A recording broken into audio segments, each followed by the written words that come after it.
Great. Well, gentlemen, thank you for being here. I'm really excited about this topic. So, Jeremy, I want to start with you. Of course, the Post has a new, relatively new AI bot, Heliograph, that you all are using to put out stories. Can you just tell us a little bit about this and how it's working? So the whole idea behind Heliograph is not that we're trying to replace our humans in any way, but rather that what we really want to do is improve the scale and the speed and the kinds of stories we can tell. So, for example, with the 2016 election, the idea was, can we cover all the other races, the races we otherwise wouldn't be covering? Not only can we do that, but can we put forward in front of the people who might need to know, so we can geolocate the users and say, these are stories in your area that you might care about, and can we reframe those stories? So instead of a story that says, this is how the race turned out, we can write a story that goes from a preview story and then sort of lives and updates in real time, changing what the narrative is based on what the data, and then eventually ends up with, here's how this race fits in with other races. So it can continually evolve. Even after that vote count is over, we can say, how does this fit in with the other elections that are going on? So the idea for us is not to replicate or replace what humans are doing, but rather to forge new kinds of stories that have different audiences. And these stories are all generated by Heliograph. I mean, yes, except that what's really happening is that our reporters and editors are helping to frame the story. They're helping to forecast the outcomes. And then what the system is doing is listening to the data as it comes in and then writing the story. So it's not as if the machine conceives of what stories to do, decides how to frame those stories, and then executes them. It's just executing. But we're allowing a handful of reporters and editors to execute on hundreds of stories simultaneously. Okay, so journalists don't have to worry just yet. No. Right? Which means chief communications officers don't have to worry just yet. No. Let me hop over to you, Mike. What do readers want? What are you finding? I mean, you've got this great newsletter. You're making people, what is it, smart brevity and elegant efficiency? Thank you, Charlene. Okay. Yeah, we actually trademarked smart brevity. So when we were starting Axios, my partners Jim Van de Hive, Roy Schwartz, and I were talking to people like yourself about what they needed. And the number one thing we heard from people was that they were overwhelmed, that there was so much noise. So Axios is designed to make you smart, fast, on the big topics that are changing your business, your sector, your world. As I talked to the CCOs here, like I realized that the core topics of Axios, business, tech, media, and politics, are very much your life. And the convergence, the collision of the topics of what we cover. So when you go on Axios.com, every story starts as one phone screen, and it's structured as what happened, what's new, and why it matters.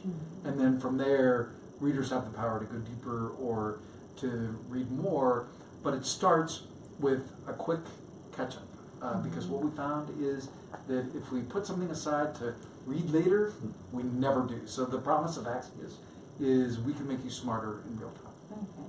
In my world, in the corporate world, we call that, at least in Bechtel, snackable content. Right? You can get a bite, and then you're good to go. I love that. So yeah, so we start today with I have a newsletter, Axios AM, Mike's Top 10. And so it's maybe not a snack, but it is part of a good breakfast. Great, thank you for that. And Peter, let me switch it a little bit with you. I asked Mike, what do readers want? What do CCOs want? What do chief communications officers want? One of the things that I think that came out from our discussion just now, and what I've heard and built on a lot of Mike's saying, that there's a set of an environment where things are so uncertain.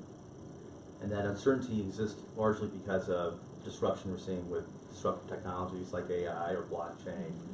And there's not a lot of help to the communication officer to make sense of that uncertain world. And I think Axios is a great start. We need more things like Axios that helps a communication officer not think of news organizations in moments and just thinking about an event or an outcome, but thinking about what are the systems at play when those moments happen? What are the implications when a new technology is released or a moment of a catastrophe that relate to politics, economics, society, and technology? That at the end of the day, the communication officer superpower is to be a systems thinker. And what we have to do within the news world is to create more systems thinking driven properties to help them understand the world around them. Okay. And so would you say that you're seeing that happen, or is that more aspirational? I think it's both a future state, Mhm. but we're seeing that's where a lot of traction is happening with new media properties. Axios being one of them. The Information tries to do this as well. And Quartz was very early. That at the end of the day, if you orientate yourself around a clarity about who your reader is, and that who your reader is and what you're trying to get them to do. One of the great things Mike taught me when we worked together at Politico, that with Playbook was the first iteration of what he's now evolved into Mike's Top 10. That Playbook, he woke up every day thinking, what would the president read? And that notion of what the president read, we need that type of simplicity within the news, other news organizations to understand what you're trying to win on, who you're writing for, and that application, then you're seeing more and more media properties that might be considered niche is actually not niche, it's meeting the need of the reader.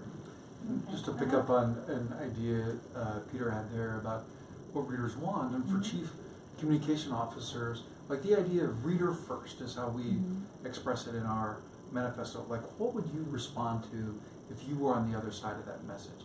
Like, what would you click on? Something we tell our reporters a lot is, would you read this if you hadn't written it? And that's a very clarifying thing, and it also can work for communicators, because people are looking for information that's clear and that they can trust. And especially after the 2016 election, we found there was a huge opening for news you can trust, and that's why the Post and the Globe and Axios have such a real opportunity now. And we have a feature that we call Facts Matter. And the idea of facts matter is that there are some things that are just true, that are just not debatable, even though people will try to debate them in our society. Some people love facts matter because we think that one of the worst things about fake news is that people don't believe real news. People are skeptical about things that in the past they would have just accepted. And so the opportunity for us and the challenge for us is, how do we make that real and relevant for the people who are so hungry for it? You know, I like your thought of reader first, and I think for chief communications officers that's going to be more important as we start to use AI in our own organizations, or we have chat bots, whatever in our own organizations. So I think that's going to be a really interesting evolution for inside of companies as well. But let me ask you all, what's the next big thing? What's the next big thing we need to be thinking about? Well, I mean, I think you're starting to get at that, which is the question of who are you writing for and or telling the story for, and how are you going to get the story to them? I think a big challenge that established brands like the Boston Globe and like the Washington Post have is, how do we adapt ourselves, and instead of expecting the audience to come to us when it ages into our product or because they need it in a way that they didn't need it before, instead we have to say, how do we take the stories that we have, that we've reported, the information we want to share, and get it to where that audience is. That we can't ask the audience to come to us, we have to find ways to get to them. And so, for example, for the Post, our Snapchat Discover platform, when we publish the Snapchat Discover, there are millions of members of that audience who are getting our news there and no other way. And that's really okay. We have to be comfortable with extending our brand in that way and not necessarily expecting those people to suddenly have a habit to come to WashingtonPost.com. And so if you can start to say, well, there are different ways we can take the information that we have and get it into the hands of the audience, then that really positions you very differently than if you say, well, we have to make sure that the right people get the right message in the right way where we want them to consume it. Okay.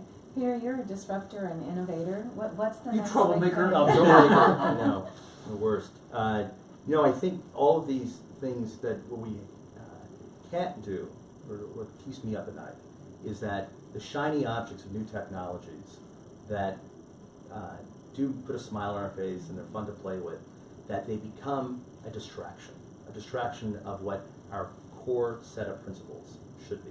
And within the news industry, what we're grappling with, what could, I think, is being grappled with right now, is that these legacy industries that you're seeing consolidation of media ownership that's happening, relaxation of FCC rules around that media ownership, and that is going to start becoming more and more concerned about that. What does the centralization of media ownership mean in a world where the algorithm could take over? And so what that trend line needs to hopefully spawn is set off a whole set of entrepreneurship that should happen within the media landscape, and that entrepreneurship should not be falling sort of, I think, to the siren song of scale or the siren song of traffic and thinking about an outdated advertising model. It has to be very close to its reader, has to be very close to what problem they're trying to solve, and then the business model will follow. And the more that we can use these set of technologies as a warning track of what to resist and where to focus on, the better our entire industry will be. And at the end of the day, not to get too much hyperbole, better our democracy will be.